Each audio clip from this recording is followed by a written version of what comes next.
சங்கீதம் 63. தேவனே, நீர் என்னுடைய தேவன். அதிகாலமே உம்மை தேடுகிறேன். வறண்டதும் விடாய்த்ததும் தண்ணீரற்றதுமான நிலத்திலே என் ஆத்துமா உம்மேல் தாகமாயிருக்கிறது. என் மாம்சமானது உம்மை வாஞ்சிக்கிறது. இப்படியே பரிசுத்த ஸ்தலத்தில் உம்மை பார்க்க ஆசையாயிருந்து உமது வல்லமையையும் உமது மகிமையையும் கண்டேன். ஜீவனை பார்க்கிலும் உமது கிருபை நல்லது. என் உதடுகள் உம்மை துதிக்கும். என் ஜீவனுள்ள மட்டும் நான் உம்மை துதித்து உமது நாமத்தை சொல்லி கையெடுப்பேன். நினத்தையும் கொழுப்பையும் உண்டது போல என் ஆத்துமா திருப்தியாகும். என் வாய் ஆனந்த களிப்புள்ள உதடுகளால் உம்மை போற்றும். என் படுக்கையின் மேல் நான் உம்மை நினைக்கும் போது ராச்சாமங்களில் உம்மை தியானிக்கிறேன். நீர் எனக்கு துணையாயிருந்ததினால் உமது செட்டைகளின் நிழலிலே கழிகூறுகிறேன். என் ஆத்துமா உம்மை தொடர்ந்து பற்றி கொண்டிருக்கிறது. உமது வலதுகரம் என்னை தாங்குகிறது.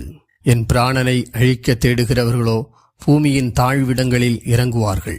அவர்கள் பட்டயத்தால் விழுவார்கள், நரிகளுக்கு இரையாவார்கள். ராஜாவோ தேவனில் களி கூறுவார். அவர் பேரில் சத்தியம் பண்ணுகிறவர்கள் யாவரும் மேன்மை பாராட்டுவார்கள். பொய் பேசுகிறவர்களின் வாய் அடைக்கப்படும்.